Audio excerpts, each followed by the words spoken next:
안녕하세요. 사랑스러운 아내와 귀여운 초등학생 딸아이를 둔 40대 가장입니다. 이때까지 살아오면서 몸이 많이 힘들기도 하고 멘탈이 여러 번 무너졌었는데 가족을 생각하며 이를 악물고 버텼어요. 가장이라면 누구라도 그렇게 하는 게 당연한 일이죠.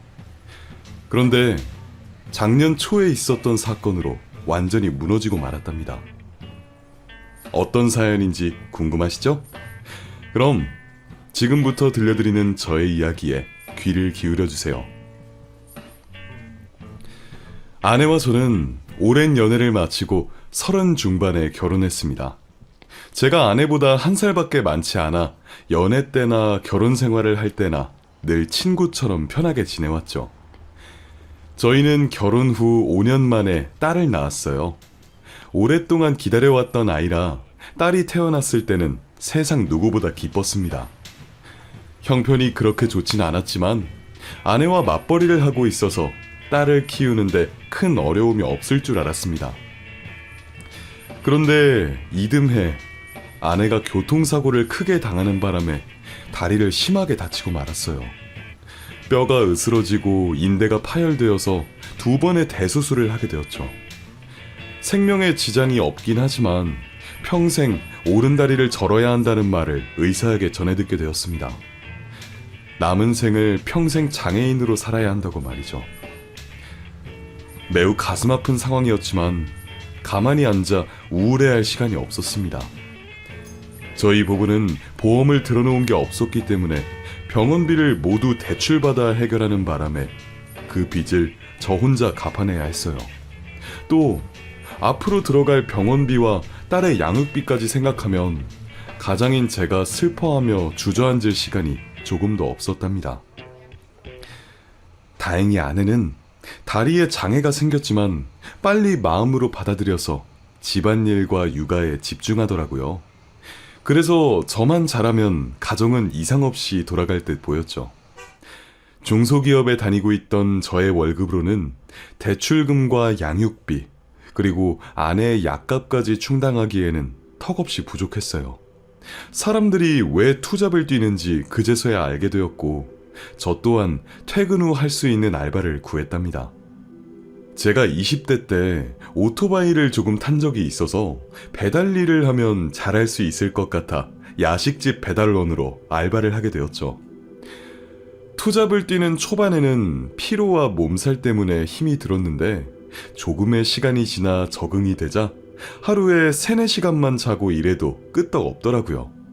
아무래도 가장이라는 책임을 떠안고 있으니 쉽게 이겨낸 것 같았죠.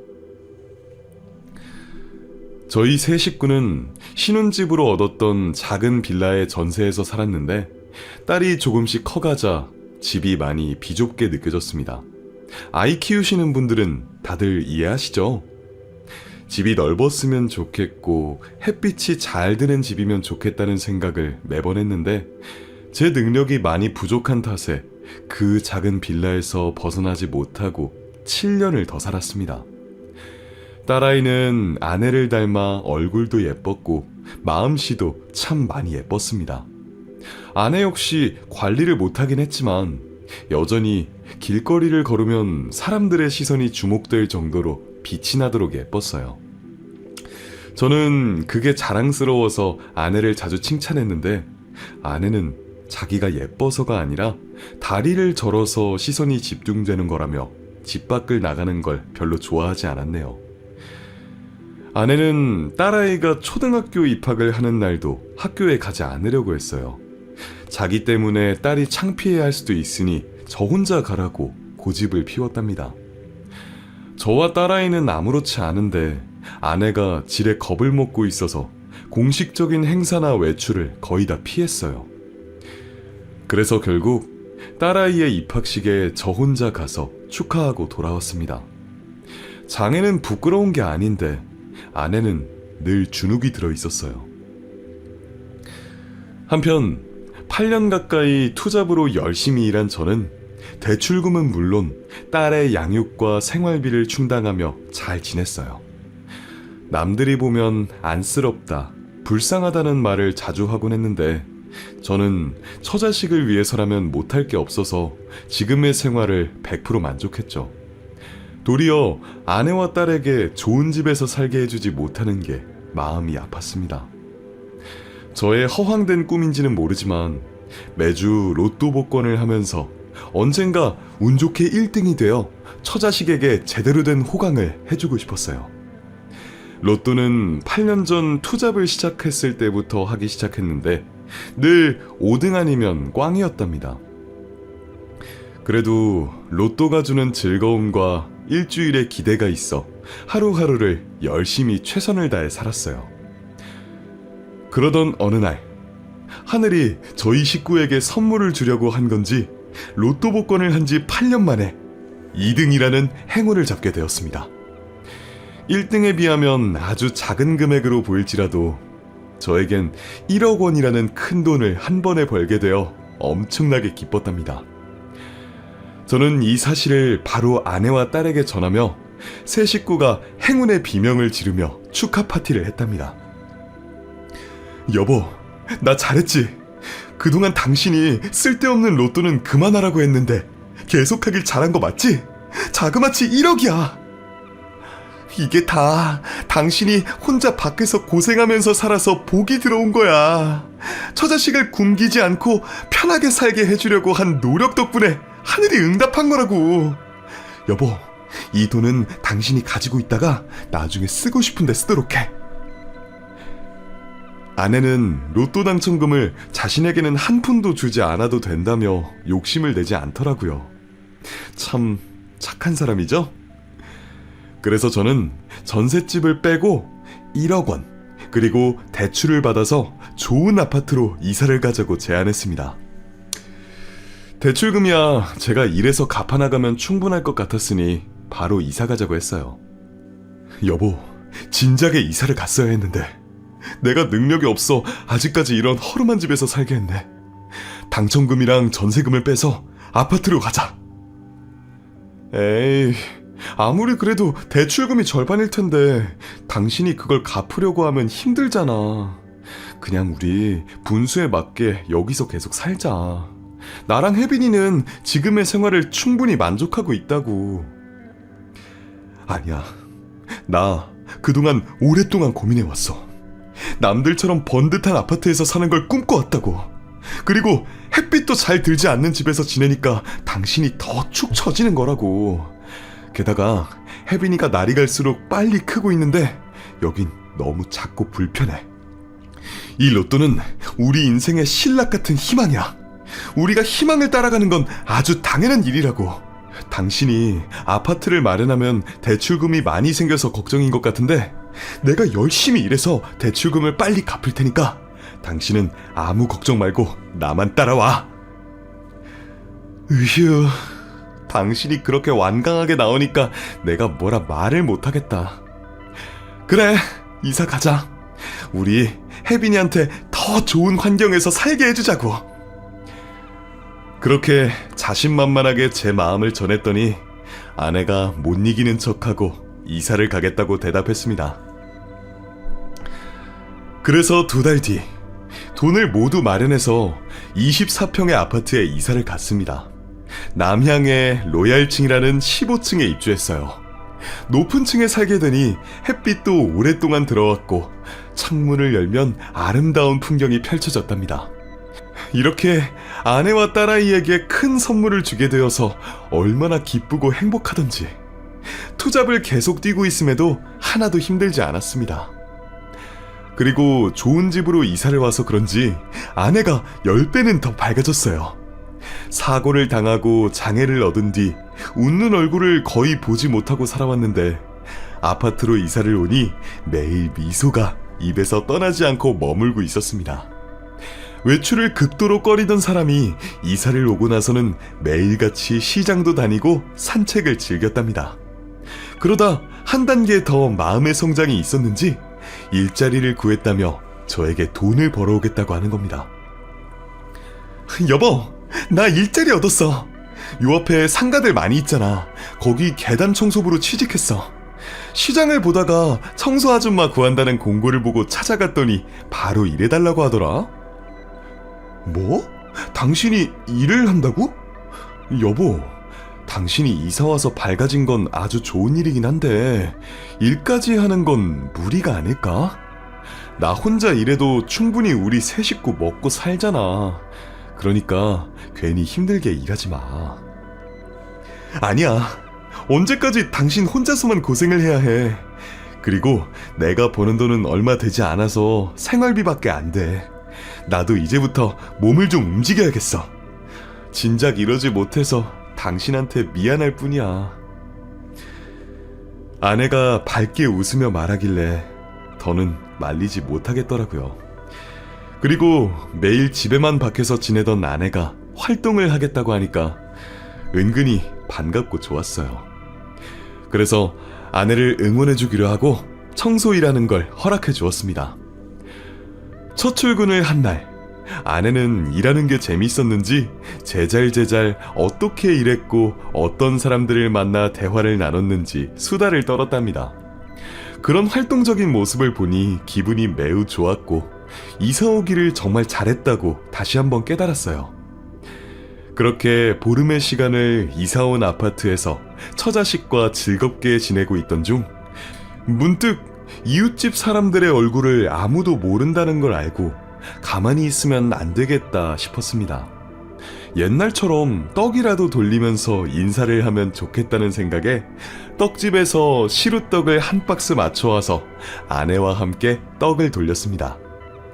예전 같았으면 아내가 저는 다리를 보이기 싫다고 가만히 있었을 텐데 성격이 긍정적으로 변해 있어서 제 뒤를 따라다니며 같은 층 이웃들과 아래층 사람들에게 떡을 돌렸답니다. 같은 층과 아래층 이웃들에게 모두 웃으면서 떡을 돌리고 위층으로 올라갔어요.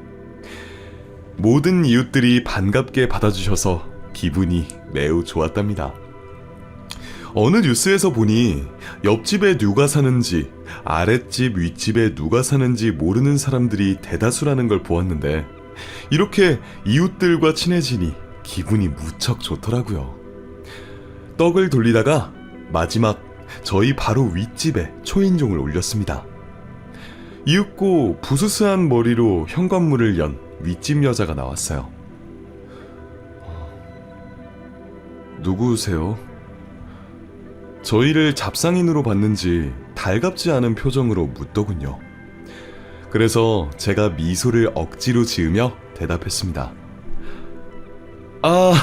저희는 아랫집에 새로 이사온 부부입니다. 별건 아니지만 떡 좀 가져왔어요. 앞으로 오다 가다 보면 인사라도 하고 지내요. 그래요. 고맙습니다. 그럼 잠시만요. 제 와이프도 인사를 드리고 싶다네요.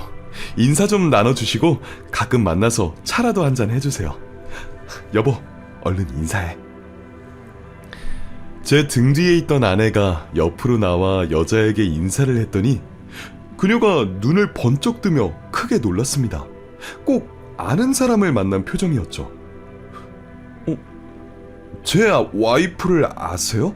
왜 이렇게 놀라시죠? 아닙니다. 아내분이 너무 예쁘셔서 놀란 거예요. 그러신 거예요? 하긴 제 와이프가 얼굴 하나는 끝장나게 예쁘긴 하죠. 그럼 저희는 물러가 보겠습니다. 편한 주말 보내세요. 윗집 여자에게 저희는 눈인사를 하고 현관문을 닫았습니다. 그리고 아내와 내려가면서 혹시 윗집 여자를 아느냐고 물었어요. 여보, 저 여자 당신을 보고 심하게 놀라더라. 혹시 아는 사이야? 대충 보니까 당신이랑 나이도 비슷한 것 같던데 동창이라 뭐 그런 거 아니야? 아니, 난 처음 보는 것 같던데? 그리고 저 여자 좀 이상해. 아까 현관문이 열렸을 때 귀신이 나오는 줄 알았다니까. 다른 집은 몰라도 저 집 여자는 피하도록 하자. 그렇게 이상해 보였어? 난 괜찮은 사람처럼 보이던데. 주말이라 씻지 않고 있어서 귀신처럼 보인 거겠지. 아내와 윗집 여자에 대한 대화를 몇 마디 나누고 집으로 들어갔습니다. 아내는 확실히 성격이 바뀌어서 점심을 먹고 산책을 다녀오겠다고 하더군요. 저와 딸아이는 집에서 쉬기로 해서 혼자 공원을 몇 시간 동안 돌고 들어왔답니다. 그런데 성격이 변한 아내는 넉살까지 좋아졌어요. 평소 남한테 뭘 받아온 적이 없었는데 청소 일을 하며 건물주들에게 이것저것 얻어오기 시작했답니다. 그런데 그 물건들이 한두 푼 하는 것들이 아니라 순전히 명품들이었어요. 여보, 이거 샤넬 아니야? 짝퉁이 아니고 진짜 같은데? 이렇게 비싼 걸 당신한테 그냥 줬다고? 그렇다니까. 건물 사장님들이 다리를 저는 내가 안타까워 보여서 그랬는지 자꾸 뭘 챙겨주려고 해. 내가 마다하긴 했는데 계속 선물을 들이밀더라고. 그래서 그냥 좋은 맘인 것 같아서 받아왔어. 어때? 나한테 잘 어울려? 응, 예쁘네. 꼭 새 것 같다. 아, 이런 명품백은 내가 사줬어야 했는데. 여보, 미안해. 내가 부족한 놈이라 고생만 시키고 있네. 그게 무슨 소리야. 당신이 나랑 혜빈이를 위해 얼마나 고생을 많이 했는데 그런 말도 안 되는 소리를 해. 여보, 난 명품 이런 거 관심 없어. 그냥 주니까 받아오는 거라고. 알았어. 그래도 나중에는 꼭 내가 제대로 된 거 사줄게. 남이 쓰던 거 말고 진짜 새 것으로 말이야. 그렇게 밝아진 아내는 청소 일을 하며 계속해서 뭔가를 얻어왔습니다. 죄다 명품 옷과 가방, 구두들이었죠. 그런데 이상하리만큼 너무 자주 선물을 받아왔어요. 이 정도면 도가 지나치다는 생각이 절로 들 만큼 남이 쓰던 걸 얻어왔답니다.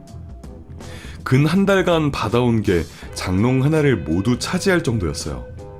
그리고 청소 일을 하러 가는 사람이 머리부터 발끝까지 명품을 두르고 나가는 것도 참 이상했습니다. 제가 불편하게 왜 그런 복장으로 일을 나가느냐고 하면 꾸미는데 직업이 무슨 상관이냐며 곱게 화장까지 하고 나가더라고요. 누가 보면 딱 바람난 여자로 보일 정도였습니다.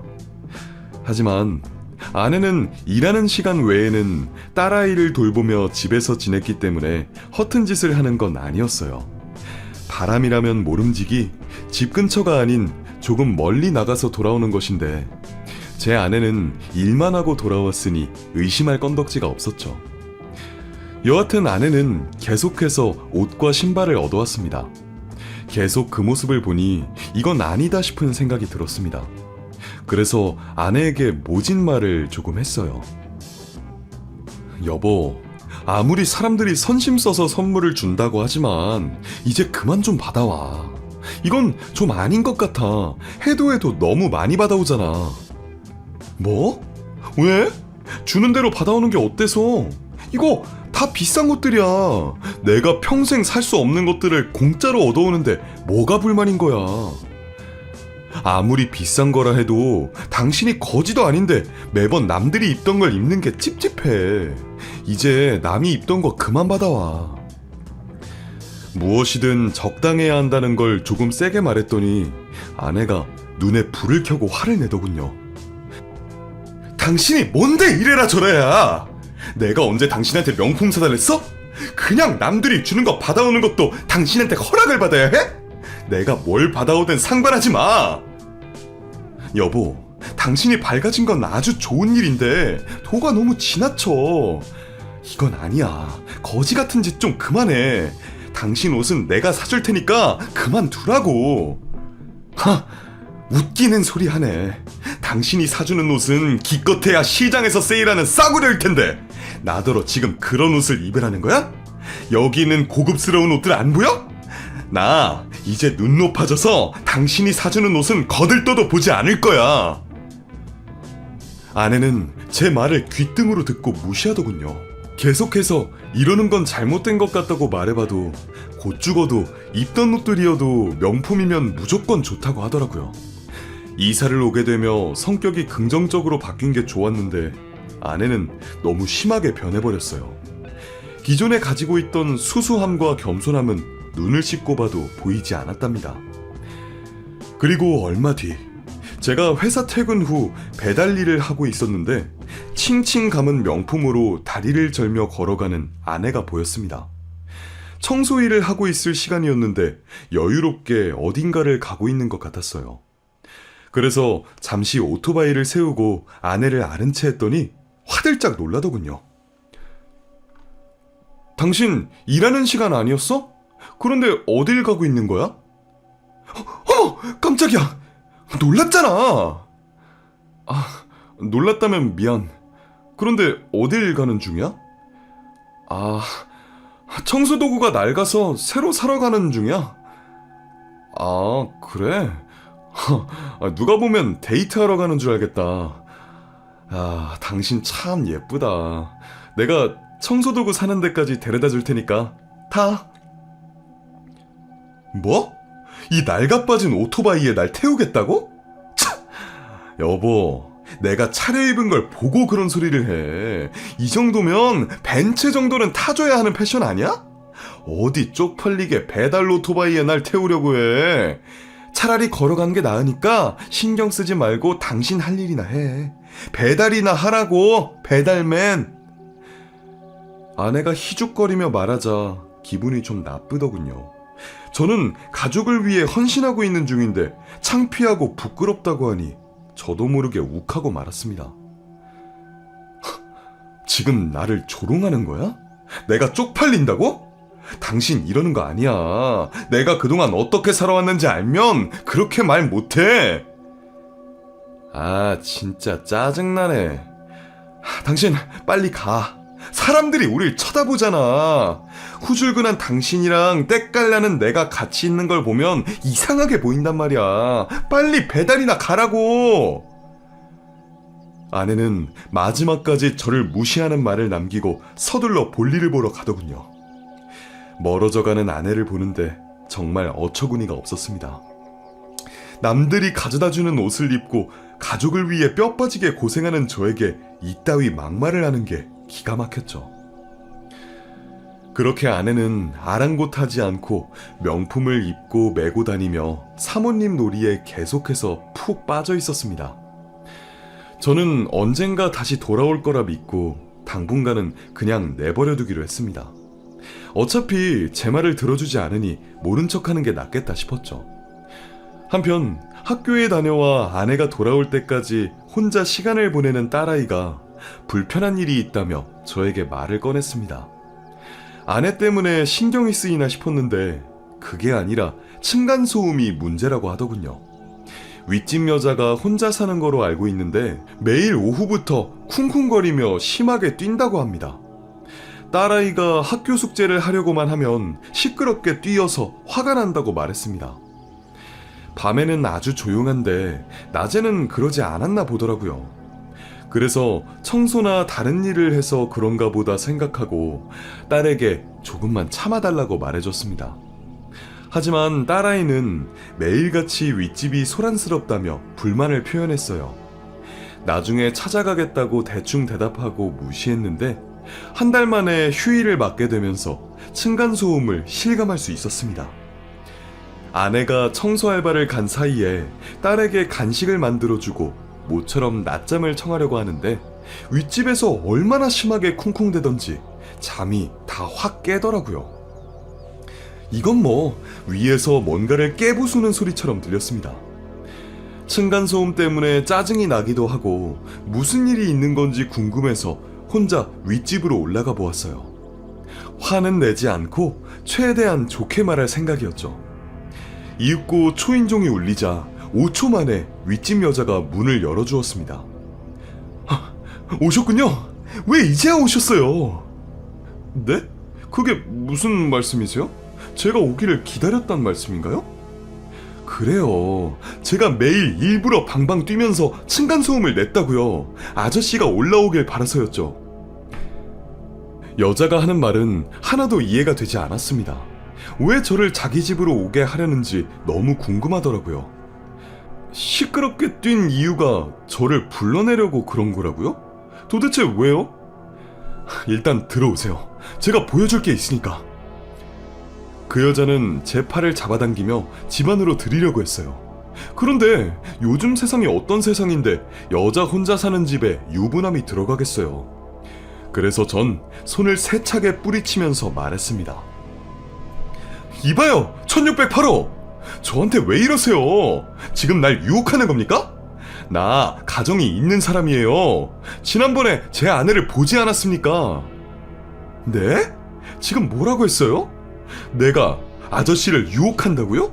참나, 기가 막혀서 소름이 다 돋네. 이봐요, 아저씨. 내가 미쳤다고 아저씨를 유혹해요? 김칫국을 아주 사발로 처먹는 소리 하고 있지 말고 빨리 들어와서 제가 보여주는 걸 확인하세요.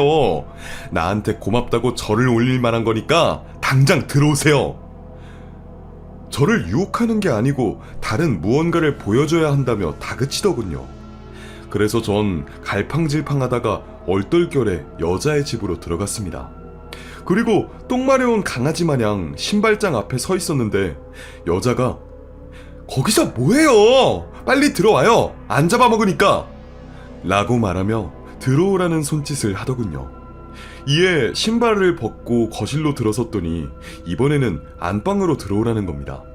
이 정도면 제가 착각하는 게 아니라 대놓고 바람 피우자는 제안 같아서 뒷걸음질을 쳤습니다. 이봐요, 1608호 아가씨. 제가 왜 아가씨 안방으로 들어갑니까? 지금 저를 유혹하는 게 아니면 뭐 하자는 건지 확실하게 말씀해 주세요. 아, 이 아저씨 진짜 웃기네. 내가 아니라고 말했죠? 여기 와야 볼 수 있으니까 안방으로 오라는 거예요. 이상한 짓 절대 안 하니까 빨리 들어와요. 아저씨 미래가 달린 일이니까 빨리요. 도대체 뭘 보여주겠다는 건지. 알았습니다. 들어갈 테니 허튼 짓 했다간 가만 안 둡니다. 저 분명히 경고했어요. 저는 억지로 발을 디디며 여자의 안방으로 들어갔습니다. 그러자 여자는 장롱문을 열더니 가방 하나를 꺼냈답니다. 그 안에 뭐가 들어있는지는 모르지만 묵직해 보였어요. 요즘 세상이 흉흉하니 괜히 겁이 덜컥 났어요. 이게 뭡니까? 설마 이 안에 사람이 있는 거요? 당신 진짜 수상해. 아유, 아주 소설을 쓰고 있네. 아저씨, 잘 봐요. 여자는 가방의 지퍼를 쭉 열더니 둥그런 물건을 꺼내더군요. 그건 다름 아닌 망원경이었어요. 꽤 비싼 제품으로 하늘 위에 달이나 별을 볼 때 쓰는 물건이었죠. 다행히 제가 상상한 게 나오지 않아 안도의 한숨이 나왔습니다. 망원경이었구나. 휴. 그런데 이거로 뭘 보여주겠다는 거죠? 기다려봐요. 바로 세팅해서 보여줄 테니까. 여자는 안방 창가에 망원경 거치대를 세우고 큼지막한 망원경을 펼쳐서 설치했습니다. 그리곤 망원경에 눈을 가져다 대고 어딘가를 한참 동안 보더군요. 됐어요. 딱 맞은 타이밍에 잡았네요. 아저씨, 여기 눈을 대봐요. 무슨 장면이 펼쳐질지는 눈으로 확인하시는 게 좋겠네요. 내가 뭐라 해도 믿지 않을 테니까. 저한테 보여줄 게 뭔지는 모르지만 일단 보겠습니다. 보고 나서 이야기해보죠. 그래서 망원경에 눈을 가져다 댔더니 경악할 장면이 펼쳐지고 있었습니다. 믿지 못할 장면에 털썩 주저앉았습니다. 저는 다시 힘을 내서 망원경에 눈을 가져다 대고 다시 확인해봤습니다. 망원경은 앞동 아파트의 어느 가정집을 비추고 있었는데 두 남녀가 그 짓을 하고 있는 상황이었어요. 처음엔 제 옆에 있는 여자가 제정신이 아닌 사람이라 생각했는데 망원경 안에서 그 짓을 하고 있던 여자가 제가 아주 잘 아는 여자였답니다. 바로 제 아내였습니다. 아내는 앞동에 사는 어떤 남자 집 침대 위에서 그 짓을 하고 있는 거예요. 상상도 못한 장면을 보고 나자 심장이 덜컥 주저앉고 말았습니다. 제가 넋을 잃고 부들부들 떨고 있자 그 집 여자가 제 등을 툭툭 쳐주며 침착하라고 하더군요. 아저씨, 많이 놀랐죠? 이해합니다. 믿었던 사람한테 뒤통수를 맞았으니 충격이 얼마나 크시겠어요. 사실 저희 집에 떡을 가져다 주었을 때 아저씨 아내를 단번에 알아봤어요. 시장에서 지금 바람 피우는 남자와 팔짱을 끼고 지나가다 저와 부딪힌 적이 있거든요. 그래서 서로 사과하면서 같은 아파트에 사는 걸 알게 되었는데 다음날 아저씨랑 우리 집에 인사하러 온 거예요. 그래서 제가 심하게 놀랐던 겁니다. 사실 그날 오후에 아내분이 다시 찾아왔어요. 저더러 괜히 입을 놀려서 자기 가정에 해를 주지 말라고 경고하러 왔더라고요. 저야 뭐 제3자이니 신경 쓰지 않겠다고 대답하고 끝냈답니다. 그런데 며칠 뒤 밤에만 펼치던 망원경을 대낮에 하늘을 보려고 초점을 맞추는 과정에서 지금 보이는 집을 발견했어요. 아저씨 아내가 바람 피우는 걸 목격하게 된 거죠. 그런데 매일 저렇게 같은 시간마다 바람난 남녀가 그 짓을 하고 있는 거예요. 그래서 증거가 있으니 아저씨한테 이 사실을 알려야겠다고 생각했어요. 물론 무슨 판단을 하든 간에 결정은 아저씨가 하는 거죠. 제가 층간소음을 내서 아저씨를 올라오게 하려는 이유가 바로 이거였습니다. 여자의 말을 모두 듣게 되자 다리에 힘이 풀리더군요. 아내는 처음부터 청소 알바를 구한 적이 있던 게 아니었답니다. 앞동에 사는 남자와 바람을 피우면서 온갖 명품을 선물 받아 오는 거였어요. 추악하고 더럽다는 걸 이런 상황을 두고 하는 말 같았습니다. 망원경으로 다시 한번 봤더니 아내는 여전히 상간남과 그 짓을 하고 있더군요. 저는 속이 울렁거려서 화장실로 달려가 변기를 부여잡고 오바이트를 했습니다. 그러자 그 집 여자가 제 등을 두드려주면서 시원하게 토를 하게 해주더군요. 아저씨 진짜 충격이 컸나 보네. 그런데 이러고 가만히 있을 거예요? 저걸 봤으니 결정은 알아서 하겠지만 저라면 당장 저 집에 쳐들어가서 끝장을 내겠어요. 사실 저도 저런 꼴을 보고 이혼을 했거든요. 세상에 바람난 쓰레기들은 모두 잡아서 족쳐줘야 한다고요.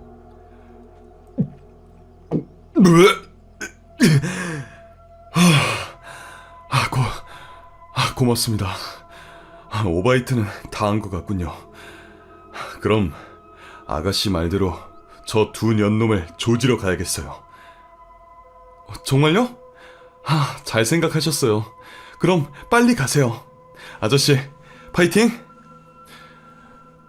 저는 신발을 신으며 여자에게 다시 한번 고맙다고 말한 뒤 빠르게 달려나갔습니다. 앞동까지 가는데 5분이 채 걸리지 않았고 엘리베이터를 기다리다가 계단으로 뛰어 올라갔답니다. 이윽고 8층에 도착한 저는 상간남의 집에 초인종을 울렸어요. 누구냐는 물음에 경비실에서 나왔다고 거짓말을 했습니다. 의심을 거둔 상간남이 현관문을 열자 다짜고짜 주먹부터 날렸습니다. 남자는 가운을 입고 있었는데 자빠지면서 알몸이 되어버렸죠. 신발을 신은 채 안으로 들어가서 일단 발로 뒤지게 밟아주었습니다. 당신 뭐야? 누군데 날 때리고 난리냐고! 내가 누구냐면 네 놈이랑 그 짓하고 있는 년의 남편이다. 이 똥물에 처박아도 시원찮을 놈아. 감히 내 마누라랑 바람을 피워? 너 내 마누라한테 온갖 명품을 사다 줬더라. 난 그걸 다 얻어온 건 줄 알았는데 네 놈이 내 마누라랑 놀아나면서 준 대가였어? 저는 발길질을 멈추지 않았습니다. 상간남은 저에게 흠씬 밟히자 거의 초주검 상태가 되었습니다. 어디 뼈가 부러졌는지 비명을 지르더군요. 이 정도면 도망가지 못할 것 같아 다음 차례인 아내를 보러 안방문을 열었습니다. 한바탕 그 짓을 해서 그런지 코를 골고 자고 있더군요. 정말이지 기가 막히고 코가 막혀서 헛웃음이 절로 나왔답니다. 순수하고 수수했던 아내가 상간남과 놀아나고 자빠져 자고 있으니 환장할 노릇이었어요. 저는 코를 골고 있는 아내에게 다가가 콧구멍에 손가락을 넣고 잡아 비틀었습니다. 아내는 얼마나 아팠던지 곧장 소리를 고래고래 질렀습니다. 이게 뭐야? 자기야, 뭐하는 짓이야? 당신이 말하는 자기가 저기 널브러져 있는 바람난 놈을 말하는 거지?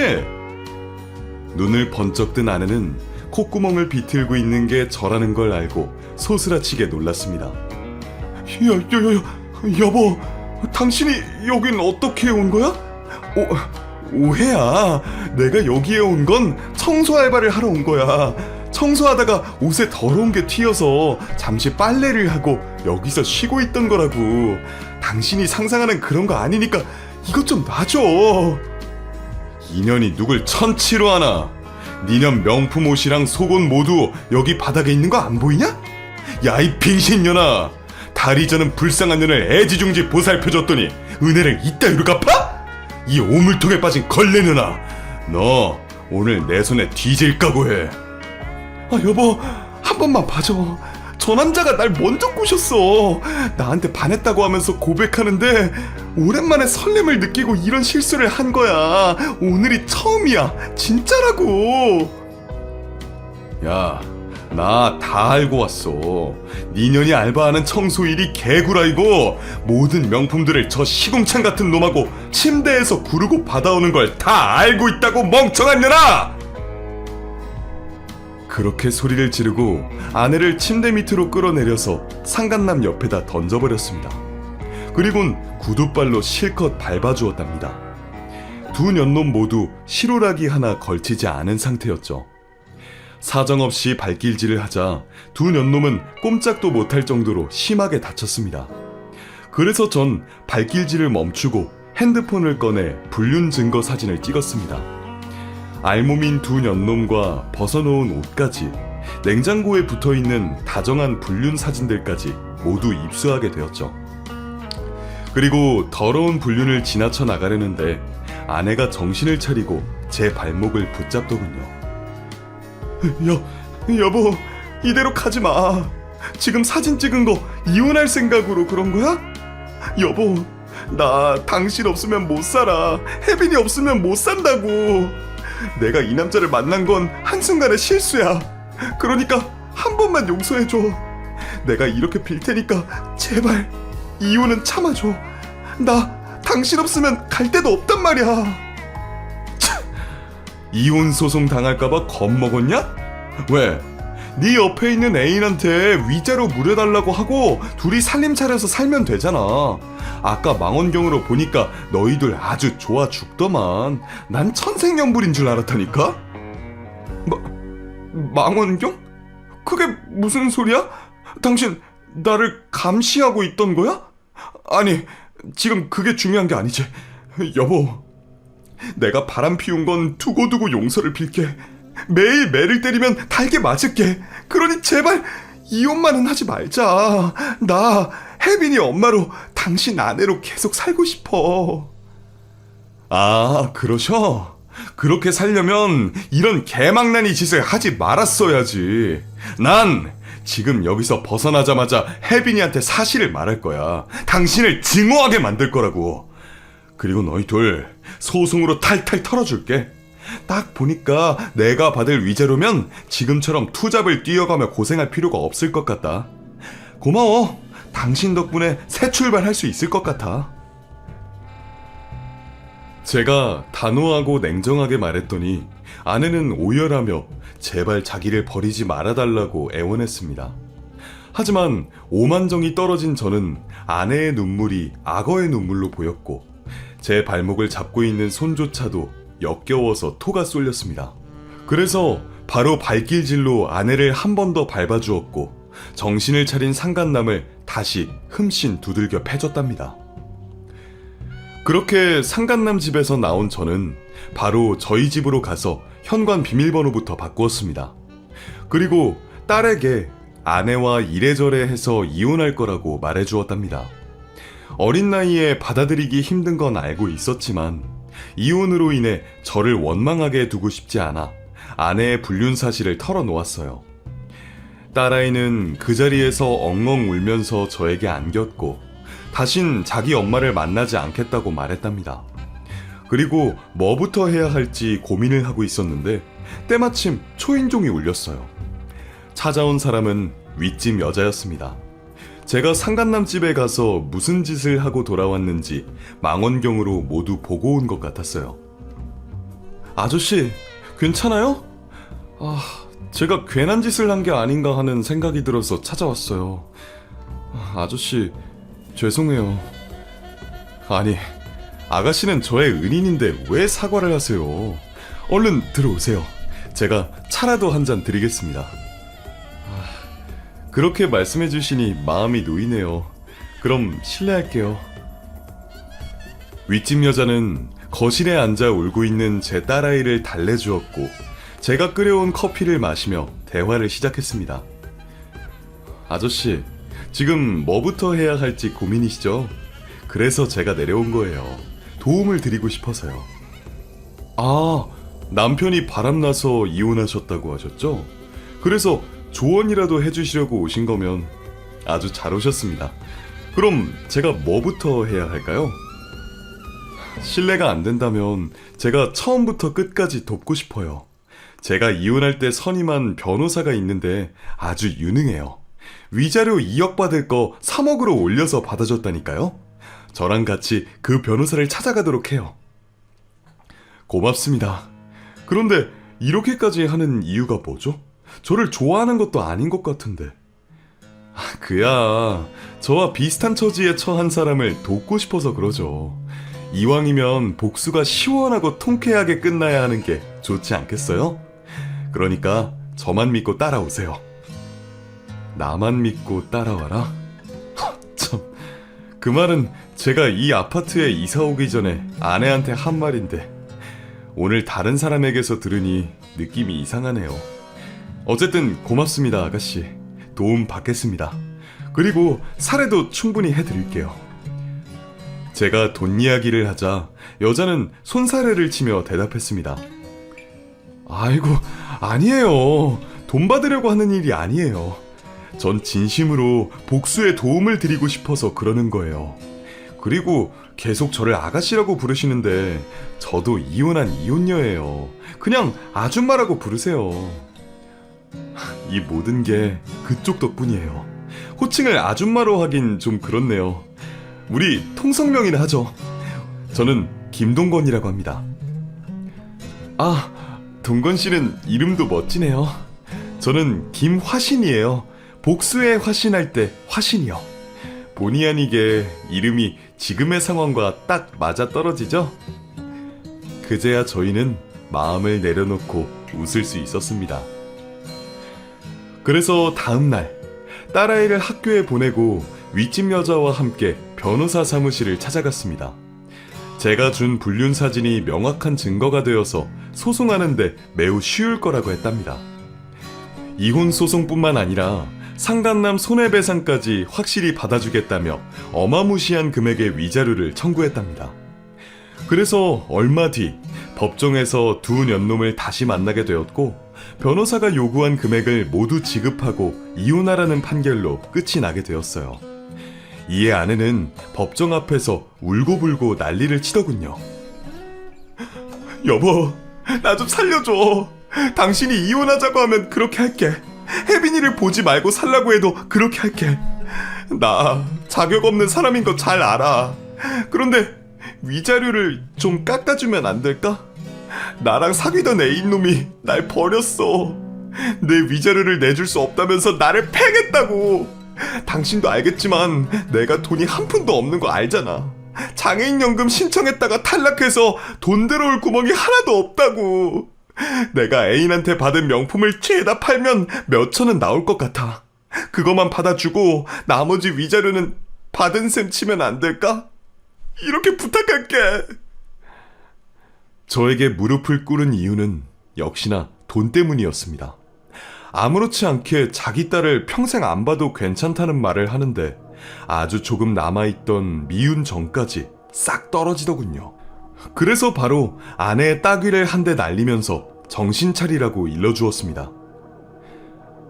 야, 내가 받은 충격과 고통에 비하면 아주 적은 돈이야.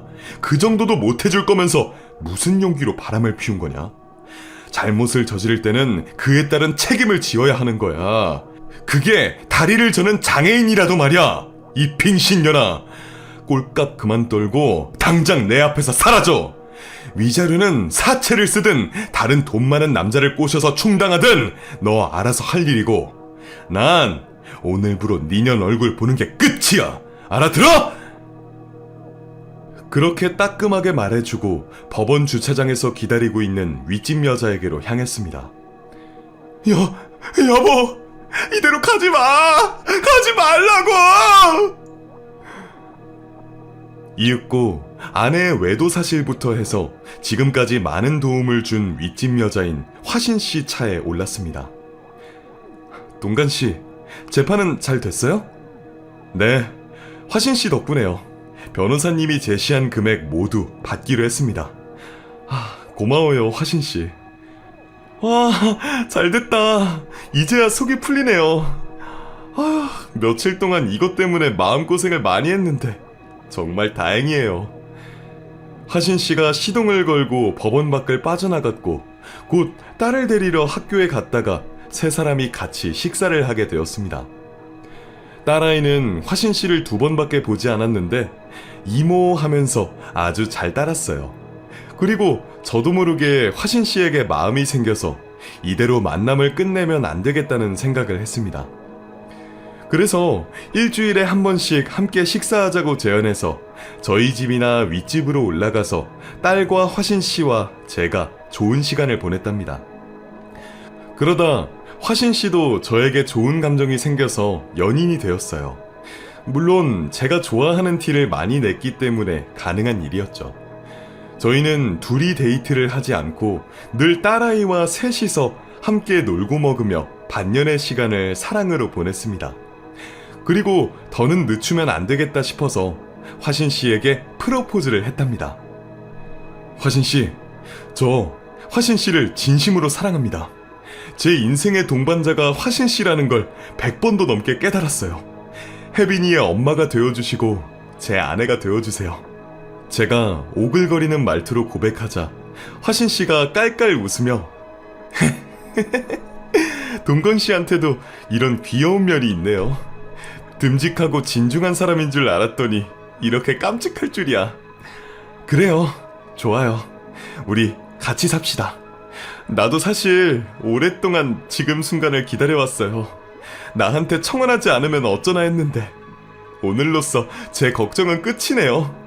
하고 제 프로포즈를 받아주었답니다.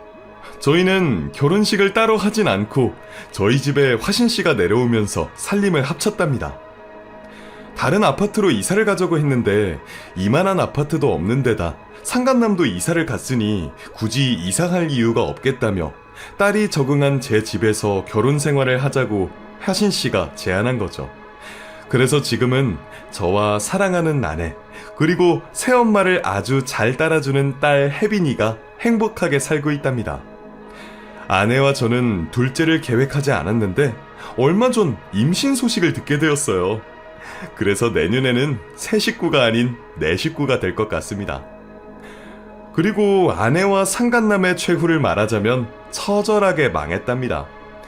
상간남은 저에게 손해배상금을 주고 작은 집으로 이사를 갔는데 거기서도 다른 유부녀와 바람을 피우다가 파산에 이르렀다고 하더군요.